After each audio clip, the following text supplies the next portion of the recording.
Messieurs, dames, Tanguy Koki.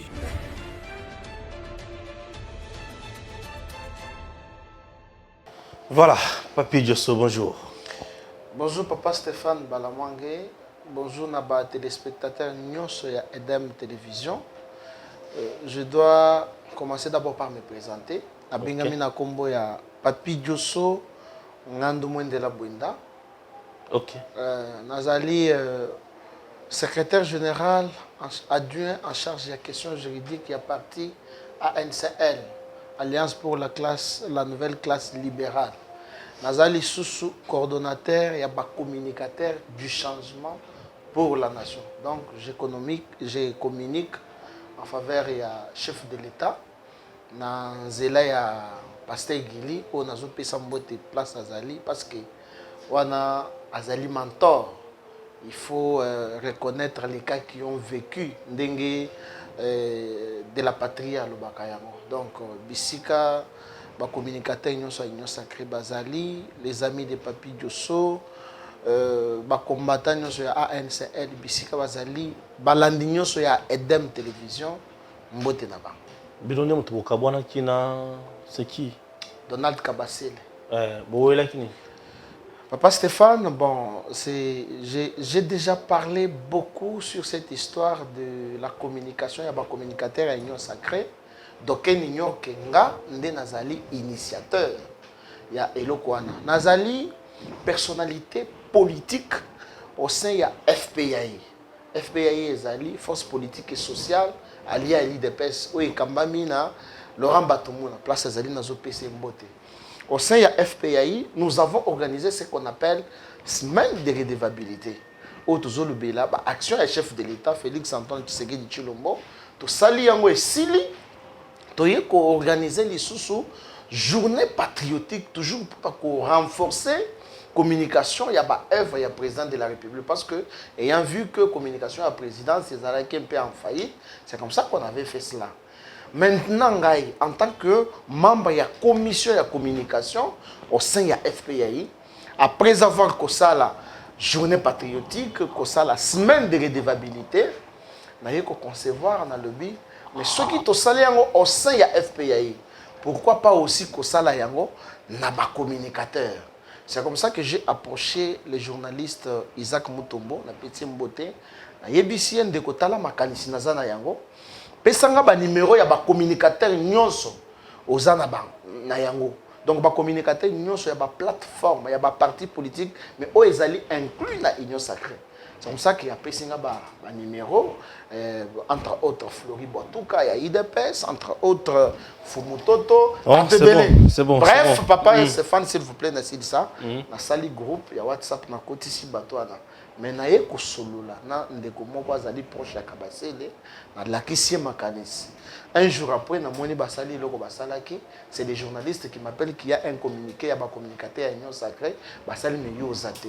Hélas, j'ai pris les responsabilités pour que na sala siko organisation o ezali fiable, o nazali ko kamba siko collectif de communicateurs du changement pour la nation. C'est bon, le président Tshisekedi aujourd'hui, régime naïf, le comme régime Yamakamo Bakassi, Kolekana Mobutu. Pourquoi aujourd'hui, on traite Tshisekedi des dictateurs? Là, c'est le FCC, les autres traités déjà dictateurs. Oui, Papa Stéphane, il faut dire que Tshisekedi Azali victime. Na casquette nanga politique, babenga nanga prophète politique. So tu n'as pas passé Gili, bisika Azali a koye bisayo. Ba prophétie sur le plan politique n'a pas ça éco qui s'amaka. Alors, aujourd'hui, nous avons quelques exemples, ceux qui ont autorisé. Le long Félix Tshisekedi Azali traité de tous les mots parce que les jalons n'ont pas été bien mis. Baini ya Congo, baya pona koboma mboka. Entre autres régimes, il y a 18 ans. Les lots bakomi ba donner ya leçon. Félix Tshisekedi Aza innocent, azo futa nyongo oye a defakate.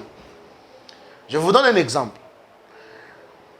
Le pouvoir à 18 ans, bangonde bakota na Afdel, bazaka soutenir na ba Rwandais. Aujourd'hui, les loba Rwandais bazali ko se réclamer ba Congolais. Ma union so bazali ko sala na Estambo kanabiso ozali ko landa yango. Mais aujourd'hui, c'est Félix Tshisekedi qui prend toute la charge. Il y a une nation comme RDC. Pour élaguer ma difficulté, ce n'est pas facile. Bato Oyo Basali, 18 ans au pouvoir, plus même de 20 ans au pouvoir. Loni Misisa na bango partout. Et aujourd'hui, c'est à moins de 3 ans ou 2 ans, voire même 3 ans, qu'on nous dit qu'il faut aussi l'Isamakambounios. S'il faut dire la vérité à la population, le Congo n'a jamais connu un président comme Félix Tshisekedi. Aujourd'hui, toko mwana batu na biso ya FSOSO, bango bazali koloba été FCC ou bien FSOSO? Non, ngala benga bango FSOSO par rapport ya maïba sali population. Bazo mérité te ko benga bango FCC. Yango nde tozo benga bango FSOSO. Donc mayenyo so basali babomi ba entreprise ya l'état, basali le côté. Soki otali, j'ai suivi passer Guili sur votre plateau.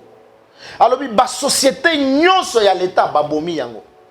Ba port ya l'état babomi yango. Et basali ya bango privé. Ceux qui ont tali ba dirigeant nyonso ya 18 ans. Ezala na poste songolo topakala esika ba pesa ki makambo ya l'état etambolité mais makambo privé etamboli. Je prends d'abord l'autorité morale ya FSOSO. Place Azali. Lelo Congo ezana kinga kati te. Mais yemo kwa zana kinga kati. Nalandaka kulutu nanga pasteur Guili parce que yé azali modèle nanga na communication. Abetele biso li solo ndenge jikaka akota na mboko. Nalandaki pe vidéo oyo balansaki a moto moko azo betele biso comment Joseph Kabila est entré dans ce pays. Mais aujourd'hui, il a tout qui peut permettre à vivre aisément. Est-ce que batoyo bazola nangai Edem télévision bakoki koye bisanga kinga kati ya Félix Tshisekedi parce que nzela ya elenge sa oyo c'est depuis des années il fallait que Tshisekedi aille au pouvoir pour qu'il y ait bonga na zongo courant depuis des années il faudrait que Tshisekedi aille au pouvoir pour que courant ait zonga population basse pena donc bato bazo imaginer que pouvoir ya Tshisekedi est commis makasi que ba oyo baleka c'est que bazo raisonner peut-être par la gauche. Il faut pas raisonner par la droite par rapport ya makambo Félix Tshisekedi aza kosala. Aujourd'hui Bokangi bazolo baki Bokangi na oki certes que kuni ya lobby Bakangi François Biakosamba mkolo vendredi pour asali atteinte ya appétit à chef de l'État. Azo finga chef de l'État balobi asali atteinte ce qui Seigneur Jésus. Asali atteinte ya appétit à chef de l'État. Azo finga mokonzamboka na matali kolia akosamba bato muso balobi ezali abana préparer coup d'état. Pourquoi arrêter mon topo à l'obaki mambo kolia mokonzamboka? C'est quoi la vérité? Merci beaucoup papa Stéphane pour na dossier à François Béa. Mais au moni permettre na loba un peu na latin parce que na zalaka trop à l'aise ceux qui na zoloba na latin. Adage moko à latin lobaka jani jamwabi. Muntu mwimpa tumwani shabonso. Muntu mubi tumubenga bonso. Ndi latin wan. Latin yango. Alors ça l'interprétation. C'est vrai. Elingi oloba nini? Moto malam tokumisa ye biso banso. Moto mabe to inaye pe biso banso. En regardant la personne oyo tangelinga cette kikuni, il ne vaut rien pour la République. Candidat président. Azalaka na combien de voix? Soki ya ye moko. Même moi si na ya votaka été. Imaginez-vous. Même moi si à cette kikuni, je dis bien et je pèse mes mots, à votaka été. Cette kikuni na comparaka ye na Soriano. Yé ceux qui à côté ka ba chemise et ko sala bien pour que tolata. Soriano ça qui a dirigé Mazembe. Ça c'est une bonne chose au moins que tokozala ba fanatique ya Mazembe. Au lieu tozaka ba fanatique ya ba équipe ya Poto. Au moins que ekotambola bien.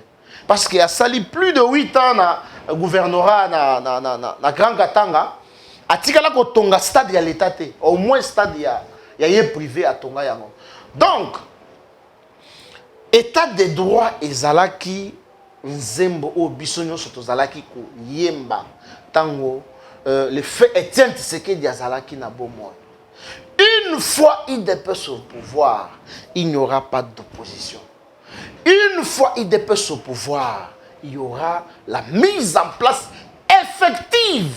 Il y a l'état des droits. Papa Stéphane, depuis 18 ans, Natikala comme on a un ministre en fonction interpellé.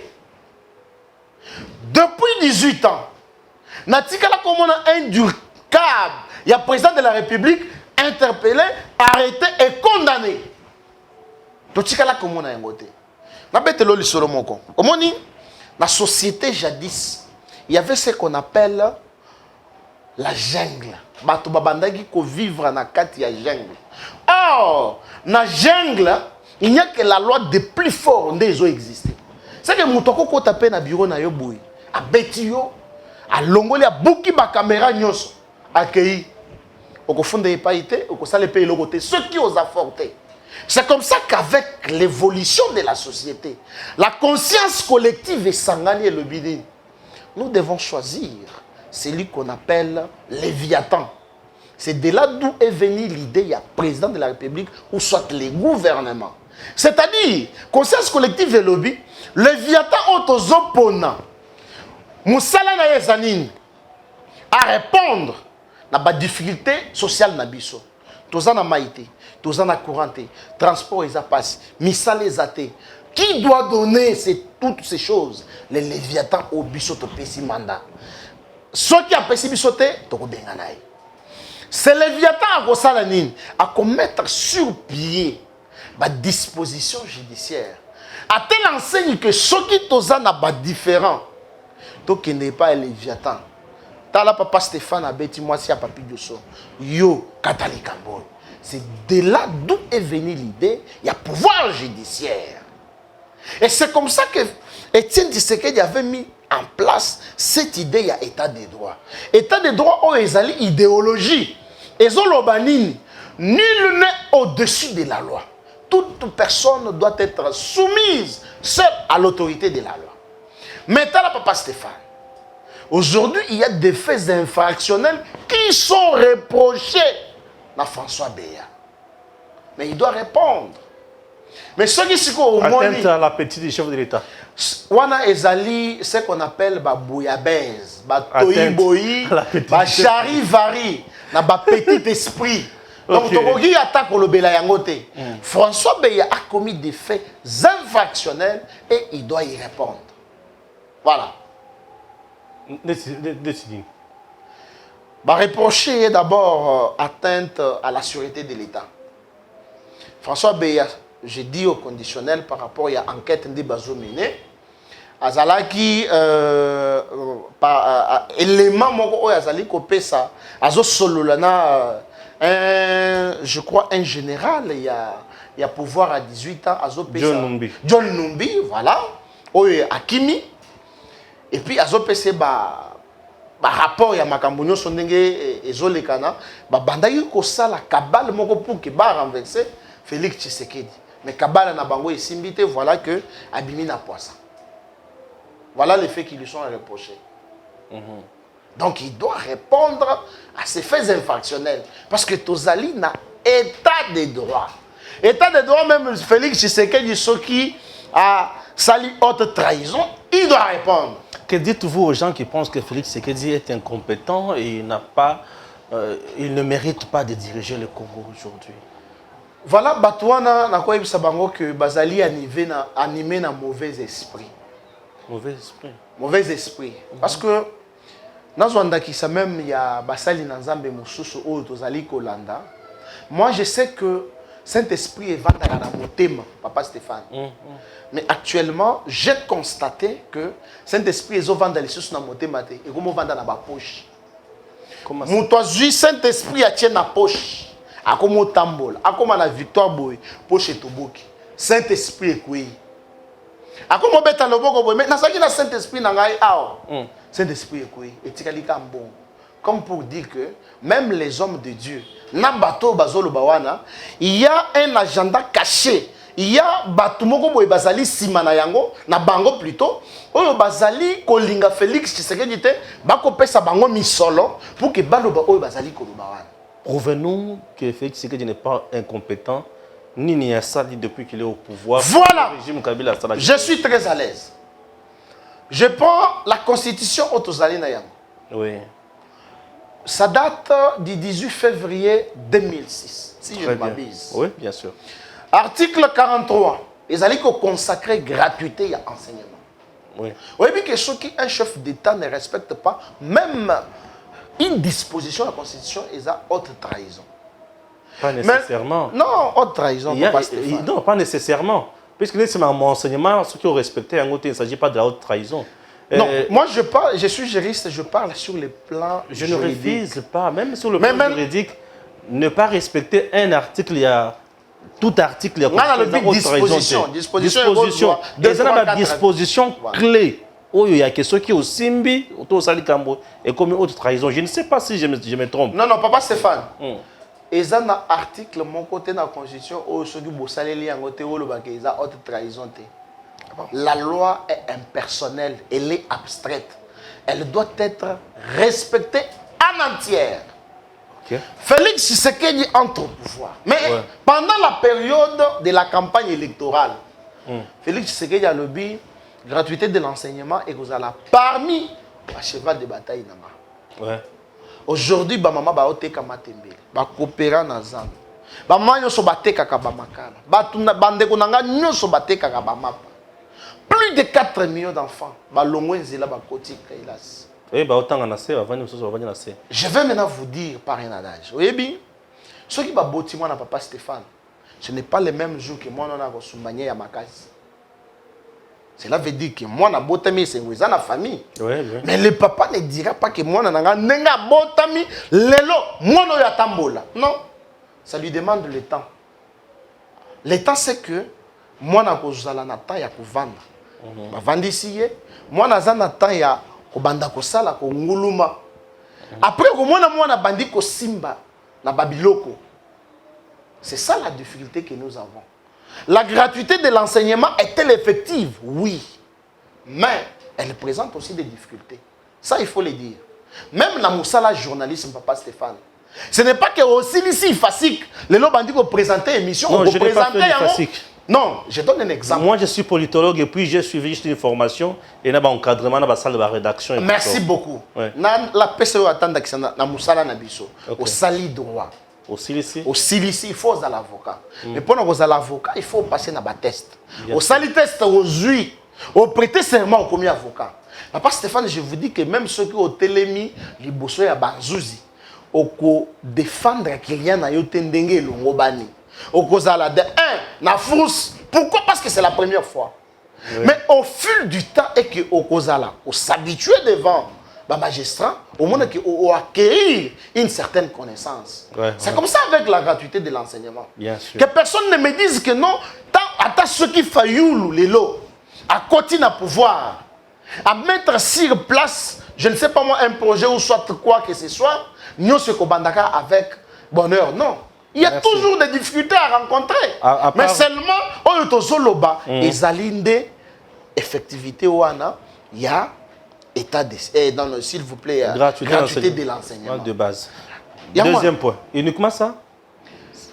Réouverture et diplomatie. Papa Stéphane, tozalaki na bino na Congo a Congolais a perdaki sans yabo Congolais. À l'étranger, ceux qui ont tangi comme au Congo ou soit Congolais, bazo benga Zaïrois, tu n'as pas de valeur. Mais Félix Tshisekedi arrive au pouvoir.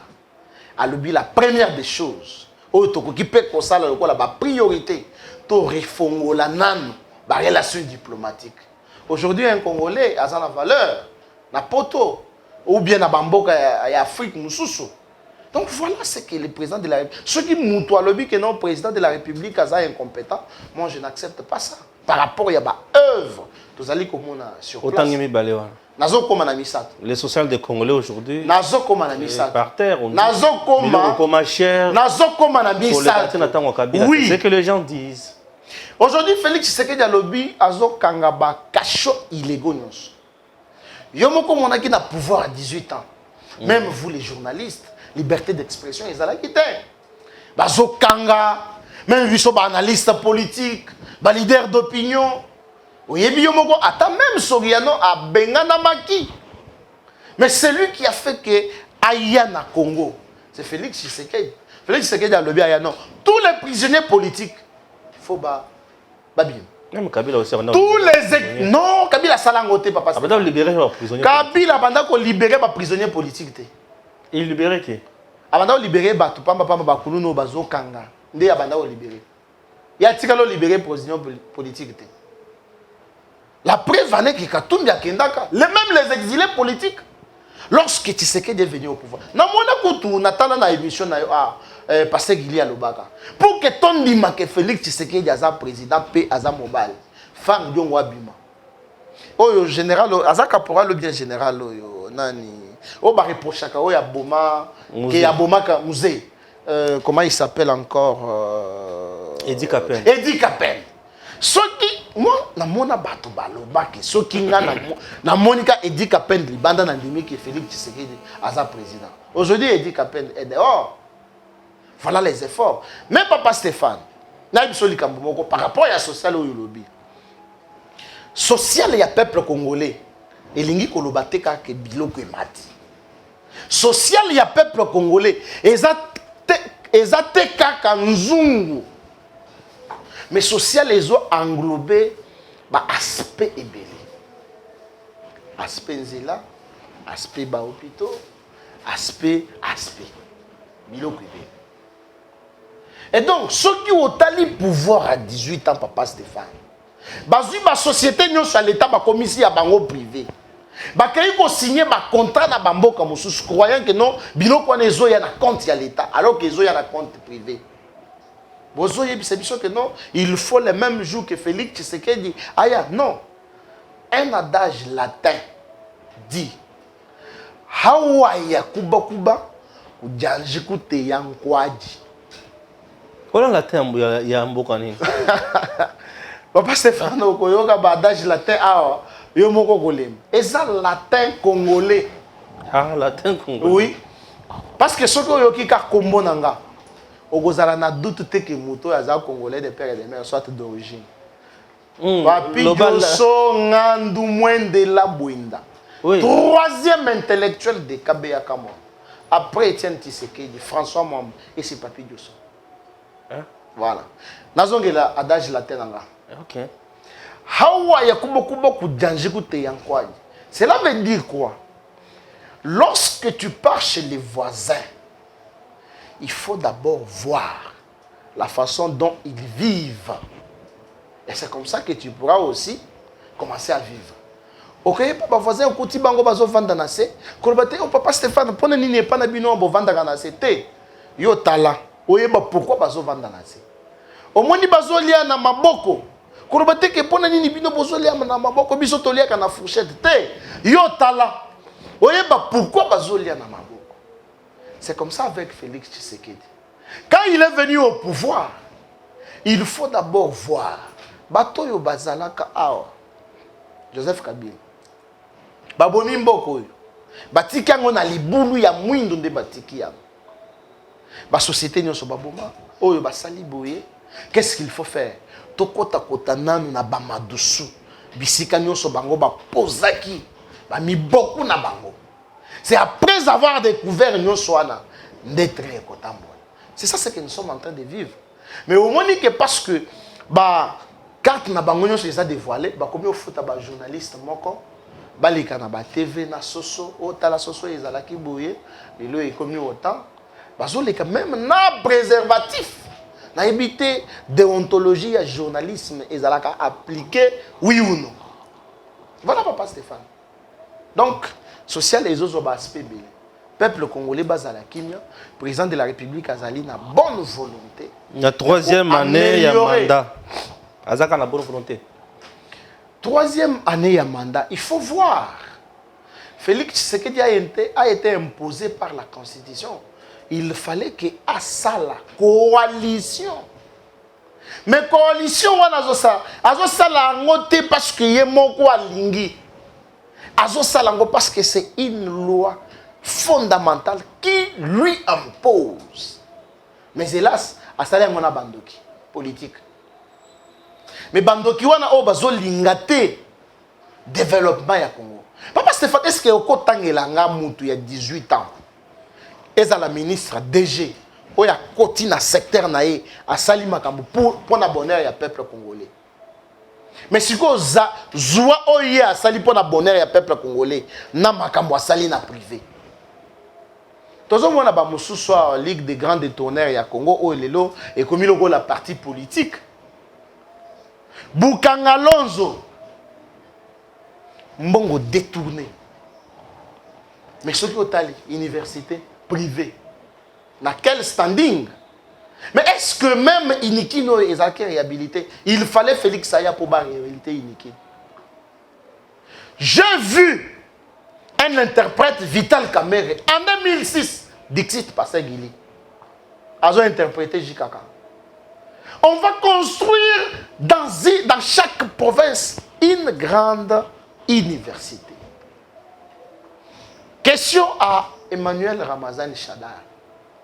2006, Vital Kamer interprète Yajikaka. Parce que les loyaux lobby, le problème c'est la personne elle-même, Félix Tshisekedi. Même ceux qui va payer 1000 bons communicateurs ou conseillers à Osali côté. Mais je te pose la question. Promesse Oyo Jikaka, autorité na yo à Salaka, en 2006, à Wanakishas. Combien d'universités Batonga? Opinion est Papa Stéphane. Autoroute. Yangonde nazomona lokola ndoto tango lobi autoroute wana. Namona ka na 10e rue basalaka maquette moko ya munene. Basala ba autoroute Papa Stéphane na yebiso ke ngana lobi oh soki komi na Congo na ke potote. Mais lelo. Kabila na Mbujimai, Dixit Pasteur Ngili. Oh non, tokobongisa shit katende, courant ekokota banzela. Mais tango Kabila longwe na pouvoir. Atiki courant na Mbujimai. Atiki mai na Mbujimai. Atiki population kutu, je peux parler du Grand Kassai ndengeni. Misère totale. Papa Stéphane.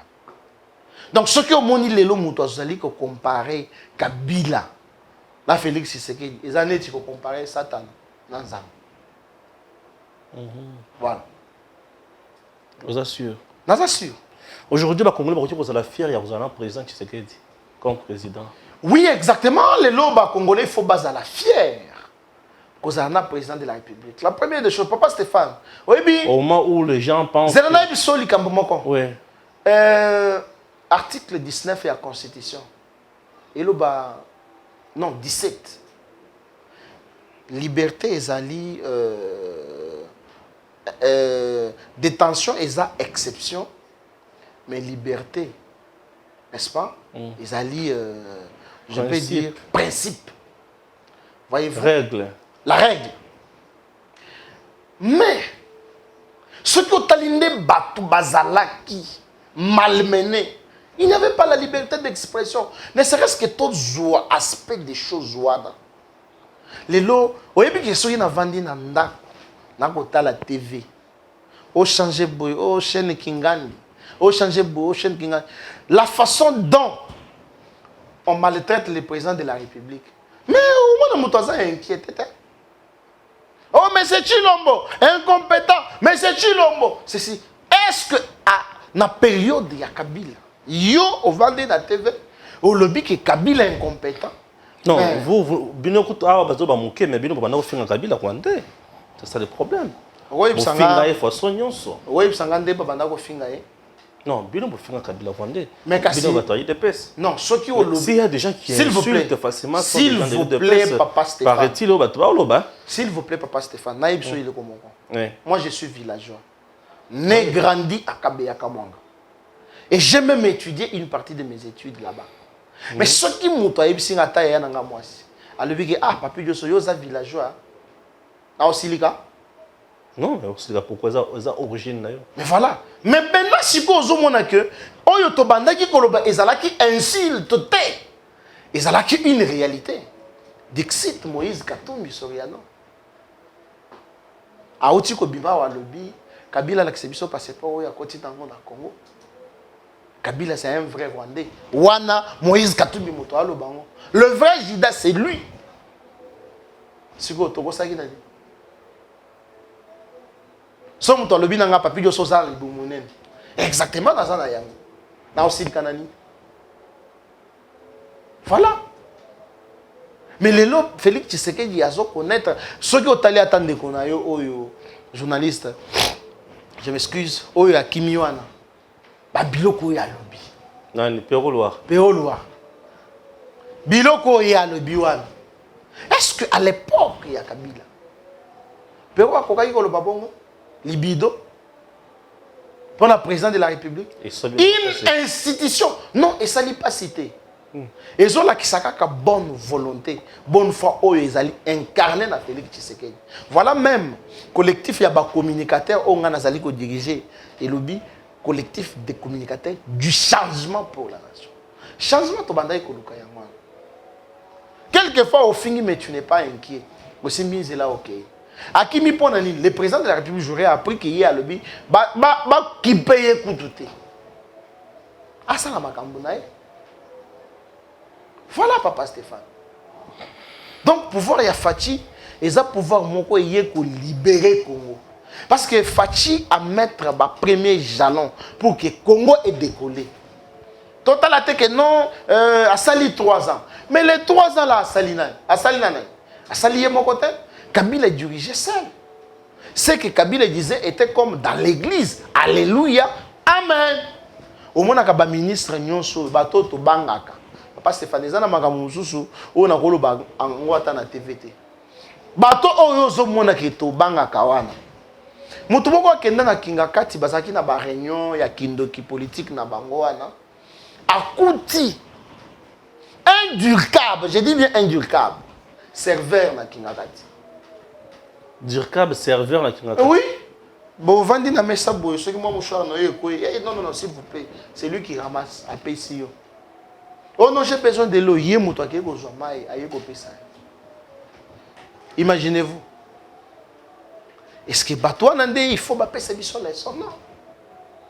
Donc Félix Tshisekedi, c'est un président qui est venu de la volonté de Dieu pour qu'il a libéré Mboka. Merci. Pourquoi il n'arrive pas à mettre fin à l'insécurité à l'Est? Insécurité, il y a Est Namboka Nabiso, je vais traduire ça par un adage latin. Latin? Oui, latin. Il y a malheureuse bien. Oui. Nyonso nazo adage nyonso nazo pesa latin ça va bien. Bon pour la latin philo. Latin philo. Ah ok. Panum pasanga la pakola. Masela ne bilundambi sanga na bimen. Cela veut dire quoi? Mokili tango toye tokuti ba matiti déjà eboti. N'est-ce pas? Quand Félix Tshisekedi est arrivé au pouvoir, pour que ça la raccordement na adage latin nanga na question au tuninga. Félix Tshisekedi est venu au pouvoir. A coûté plus de ceux qui 50 groupes armés. Félix Tshisekedi a eu un pouvoir. A coûté que non, c'est la famille Kabilinde côté ici, bangona na est ya mboka na biso. Ba ko yiba minéré. Bangonde bazali ba créateur ya ba groupes armés wana. Mais écoutez, ce n'est pas du jour au lendemain que Félix Tshisekedi a consigné c'est éloquent. C'est pourquoi Félix Tshisekedi a tali la constitution article 84. Il faut à ça l'état de siège. Au moins il y a ce le Canada pour l'état de siège. Donc Félix Tshisekedi a coûté bitumba ya est wana. Parce que bitumba wana est bandit le loté et bandit kala. Depuis la famille Kabili, 97. Donc Félix Tshisekedi Sikoyo, il faut mettre tous ces 2 pieds sur terre pour que Asidissa guerre wana ya est. Et tous sur la bonne voie. Au moins la population yangomoko. Ndenge telemi, bambota, papa Stéphane. Même place Kagame ya Zoganga.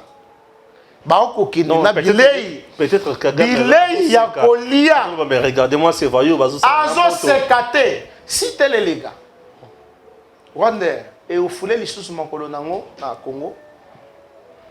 Et foulé. M23, un mouvement rebelle rwandais, soutenu par les gouvernements rwandais. Ils sont considérés en tant que tels. Le gouvernement est à mesure.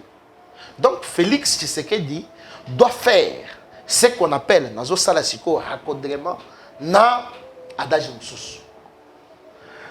Patunini ukola badiba mudia nekela. Cela veut dire quoi? Vous savez, au village, souvent on prépare bazo lamban na 18h, 19h. Tant mususu papa accueilli zamba bomi nyama. Aye. Maman chiko il faut à lamba. Elle est 20h mais bana bakomi na pongi na misu.